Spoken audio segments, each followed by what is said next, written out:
무언가 속에서 욱하고 마음속에서 솟구쳤습니다. 눈물이 끊이지 않았습니다. 성령께서 그날 제게 찾아오신 것입니다.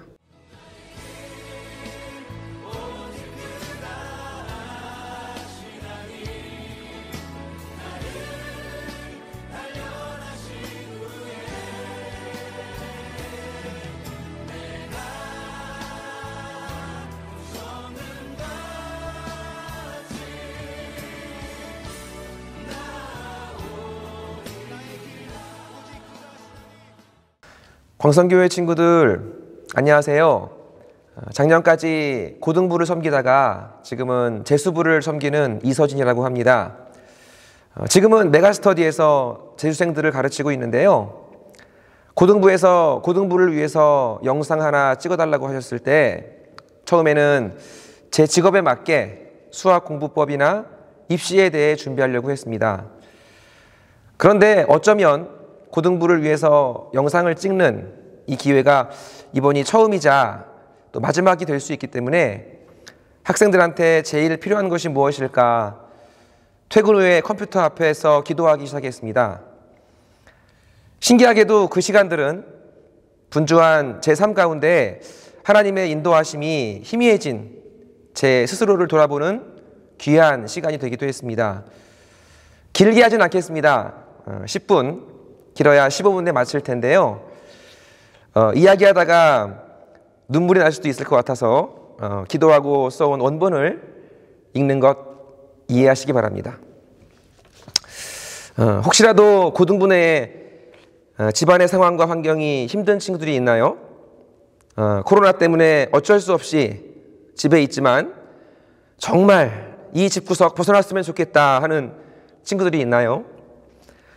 남들은 대입이 어쩌고 저쩌고 수신이 정신이 하는데 그런 배부른 소리 할 새 없이 마음이 어려운 친구들이 있습니까? 그분들에게 이 영상을 드립니다. 제 소개를 잠깐 하자면 유년 시절 6살에 저희 부모님은 이혼하였어요. 집도 가난했고 매일 싸움만 했습니다. 폭력적인 아버지 앞에 어쩌다가 아버지가 들어오지 않은 날이면 이 시간이 멈추었으면 좋겠다 하는 생각도 하기도 했습니다. 제가 누나가 한 명 있습니다. 저와 누나는 그래서 할머님 손에 맡겨져 길러졌는데 다행히도 저희에 대한 할머님의 사랑이 참 컸습니다. 다행이죠. 그런데 문제는 할머니께서 돌아가신 이후였습니다. 그때가 중학교 3학년 때였는데 누나는 친엄마한테 가버리고 저는 아버지와 다시 살게 되었습니다. 차라리 아버지와 둘이 살면 참 좋았을 텐데 집에는 아버지만 계신 것이 아니었습니다. 새어머니가 계신 것이죠. 심지어 새어머니도 고1 때부터 고3 때까지 4번이나 바뀌었습니다. 4번째 새어머니의 구박이 상당했습니다. 그 새어머니께서 지금도 아버지와 살고 계신데요. 제가 결혼할 때도 그 두 분은 오시지 않았습니다. 참 지금 생각하면 별일 아닌 것에 트집을 잡았던 것 같습니다. 뉴스에 가끔 나오죠? 계모가 전처의 자식한테 나쁜 일을 하는 그 일이 실제로 제게 일어난 것입니다. 누군가는 그럴 수도 있어요. 아버지한테 이야기를 해보지. 저도 그래봤죠. 결과는요? 마침 요새 어른들이 보는 유명한 드라마 중에서 저와 비슷한 상황을 다룬 드라마가 있더군요. 그래도 그 드라마 주인공 남자는 자기 아들을 끔찍하게 사랑하면서 본인이 기르고자 해요. 그렇지만 제가 처한 현실은 달랐습니다. 새어머니 때문에 너무 힘들다고 아버지한테 이야기한 다음에 집에서 쫓겨나게 되었습니다. 그래서 제 제일 친한 친구 중에 아버지가 지방의 종합병원 병원장에 계세요. 부유한 친구가 한 명 있는데 그 친구 오피스텔에서 함께 살게 되었습니다. 말이 함께지 사실 얹혀 산 것입니다. 집에서 나오면서 아버지한테는 친엄마한테 가겠다, 가서 같이 살겠다 라고 했는데 어렸을 때 헤어진 엄마와 다시 다 커서 들어가 산다는 것이 쉽지 않더라고요. 불편했습니다. 그래서 친구한테 간 것이었습니다. 물론 지금은 저희 친엄마 참 편합니다. 근데 20대 초반엔 그랬어요. 정말 많이 울었습니다. 서러워서요. 이뿐인 줄 아십니까? 참으로 돌아보면 수많은 실패와 좌절, 낮은 자존감, 나중에는 극단적인 생각까지 서슴없이 들더라고요. 어때요, 여러분? 이 이야기에 저런 인생도 있구나가 아니라 이 삶에 공감을 가는 친구가 있습니까? 자기 이야기 같아서 마음이 찢어지는 친구가 있습니까? 그런 친구가 있을 거라고 생각합니다. 그 친구들에게 간절하고 절박한 마음으로 4가지만 권고를 드리겠습니다. 우선 말씀드리기에 앞서서 제 이야기를 조금만 더 하겠습니다. 어두운 터널을 지나는 그때, 참으로 옴짝달싹할 수 없을 정도의 갑갑함을 느끼던 그때 잠이 오겠어요? 어느 날 새벽에 물끄러미 창밖을 바라보는데 저 멀리서 빨간 십자가 불빛이 제 눈에 보였습니다. 무엇에 홀린 듯이 새벽 기도를 갔어요. 제가 생전 들어보지 못한 찬송을 알겠습니까? 말씀을 알겠습니까? 목사님께서 기도를 하라고 해서 눈을 감고 있는데 눈이 움찔움찔하는 거예요. 어깨가 찌릿찌릿하는 거예요. 무언가 속에서 욱하고 마음속에서 솟구쳤습니다. 눈물이 끊이지 않았습니다. 성령께서 그날 제게 찾아오신 것입니다. 그때의 그 감격과 위로가 지금도 생생합니다. 그 이후로 제가 교회를 다니고 있습니다. 말씀을 읽고 뜨겁게 기도를 했습니다.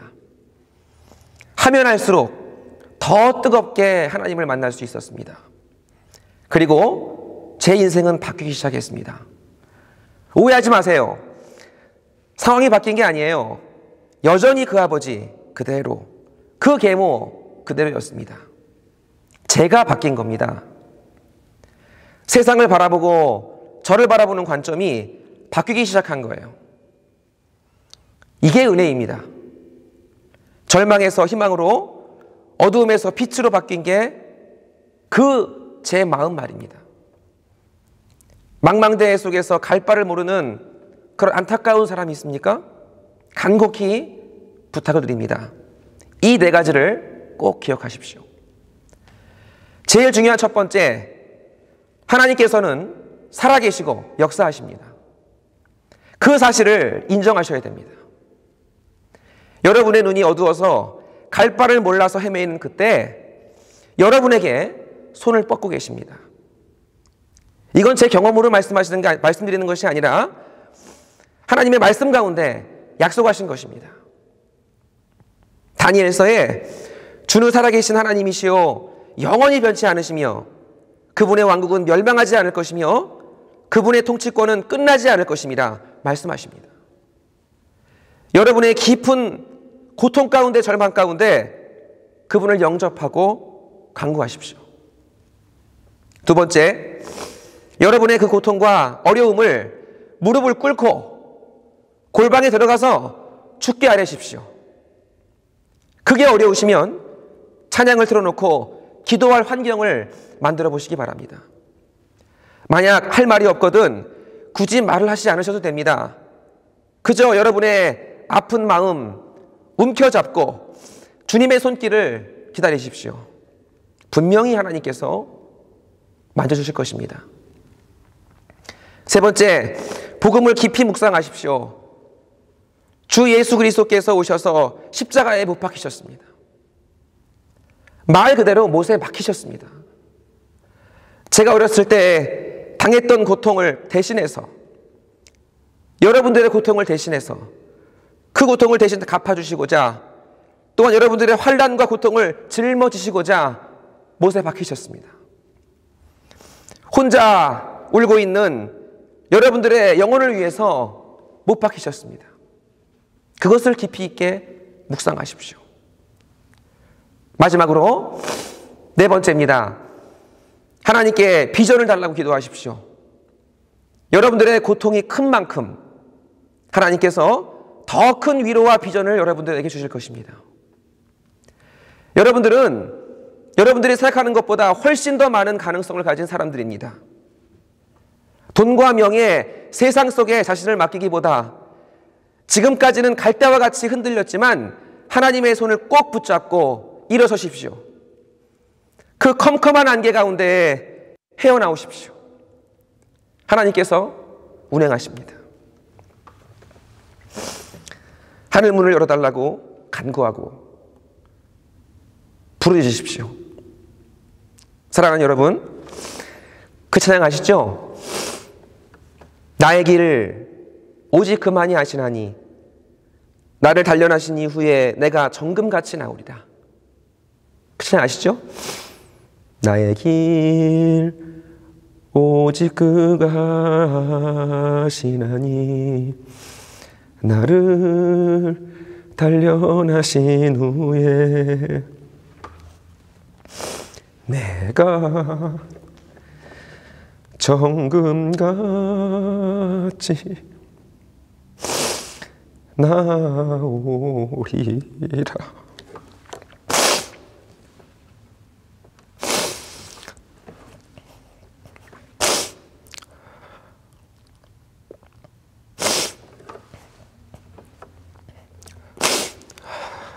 승리하시길 기도합니다.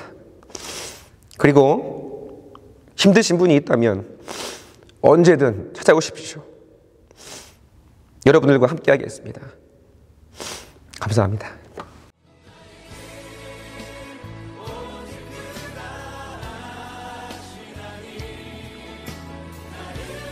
오늘은 이 중에서 좋아한다는 것에 대해서 얘기 좀 해보려고 합니다. 중독된 대상이 주는 즐거움이 반드시 있습니다. 나는 이 즐거움을 포기할 의사가 있는가? 정말 제일 중요한 것입니다. 제일 중요한 것은 예수님밖에 없어요.